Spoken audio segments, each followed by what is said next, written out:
We're going to talk about the Vikings Season 6, Episode 5 on History Channel. This episode is entitled The Key. And let's see if we can bring up kind of the main topics of this episode. So we start out, I think, with Lagetha and Gunnhild. Gunnhild reinforces Lagetha and learns the news of the loss of the young prince. Let's see, we hear about the Olaf's plan to crown a king of Norway, and originally that Bjorn was just going to be appointed and there wasn't going to be an election, but one of the Jarls suggested they have an election open to everyone.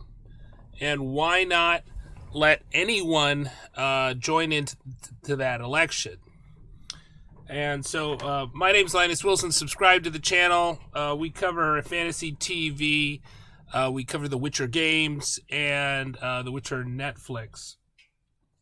The other big plot line is going on with Hitzerk. He's also still ravaged. We see a lot more of Hitzerk's substance abuse and his inability to get his drug dealer to give him more hits. We see Ube and Torvi ruling over Kattegat, and they learned the news at the end of the episode that Ivar the Boneless is in Kiev because their Silk Road trade mission comes back. And if we look at what's going on with Ivar, he's really ingratiating himself to the prince at the risk of angering Oleg the Rus Viking, who's the effective ruler of Kiev. And they free Oleg's brother, who had the welded thing into his cheek and was put in the dog's cage, a la, I guess, Game of Thrones and Theon Greyjoy. It seemed a very Theon Greyjoy type scenario. Overall, I would say that I think it was a good idea for the History Channel to take a break over Christmas and release this on January 1st. It was obviously most of the Vikings viewers are probably watching The Witcher, which we, of course, extensively cover on this series. And, I'm not surprised that I think it was good that they did not interrupt the binge watching. I think there's still the danger in this hump episode of the season that a lot of people will just kind of forget about the Vikings and go on to continue watching The Witcher. So my feeling is that, of the people that are going to be watching the series through by the end of January, maybe 60% of those have done it so far, but it's not all of them. So there's going to be still a lot of people distracted by The Witcher, and Viking Season 6 is not going to factor in too much.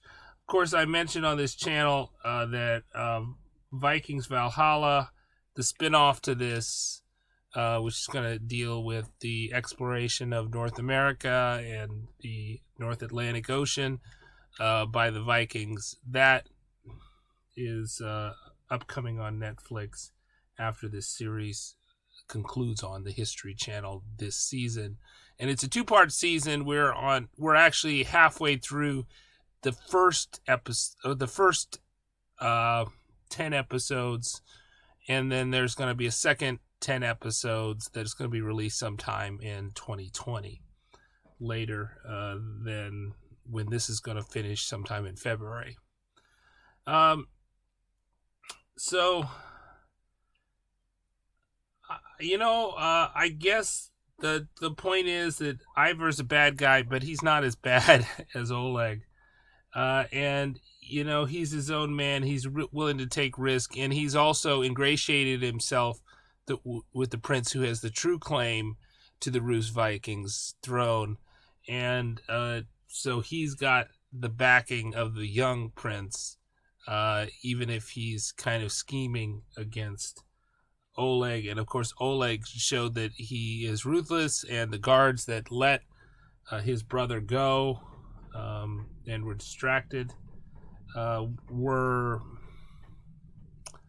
beheaded and tortured. So, but it seems like the young prince and Ivar kept it all together.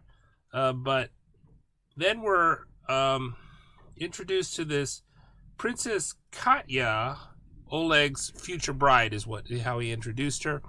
And this is Freydis, or she looks just like Freydis. Alicia Agneson is the actress who plays Freydis and Princess Katya.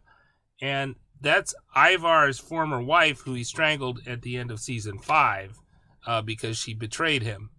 Of course, Ivar killed her baby, although it wasn't really Ivar's baby, but there's a lot of killing going on, and Freydis should be dead. So the question is, who is this person? Is this Freydis' twin sister? Is this was Freydis not dead when he strangled her? I think she was dead.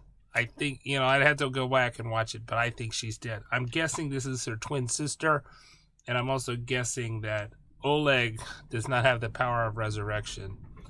So, but that adds another twist, and Hitler, I guess in his visions, the Seer, who was also dead, said that to the Trippin Hitler that he needs to kill Ivar, but then he's still scared to death of Ivar.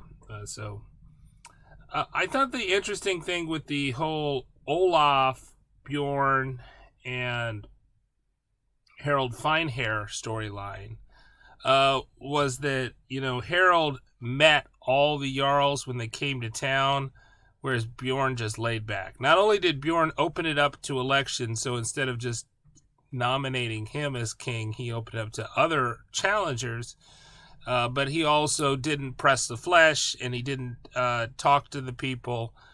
He just kind of laid back, and that was probably a bad move. Now, we of course saw at the end of the episode that Olaf and Harald voted for Ivar, but I still think Harald still is going to win the election, and that was just him being modest.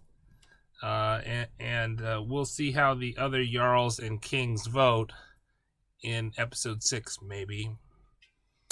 So I think at the first part of the season, we're going to get some sort of invasion from the Rus, and there's going to be a reason for why we need the Vikings in Norway to unite. And I think it's kind of like a poor writing that we didn't have that reason for the Vikings to unite and anoint a king. That this was done without that external threat, and I don't know why they wrote it that way. All right, so I'm Linus Wilson. We're talking about the Vikings. We're gonna do reactions to all the episodes of the Vikings. That's the plan for the season. Wasn't able to do it live because of my poor internet here in the South Pacific, but we'll try to do a live stream for most of these episodes. Subscribe and hit the bell notification icons. We do tips and tricks for the Witcher games, and we cover the Witcher Netflix series. And that's going to be in season 2's coming out. We're going to still do analysis of season 1 because I know you guys are still watching it. And you should check out our playlist for The Witcher season 1 and the reaction to all the episodes. But we got also great news about, for instance, Mark Hamill. Will he be a Witcher? Will Luke Skywalker be a Witcher? We'll have to find out. All right. Bye-bye.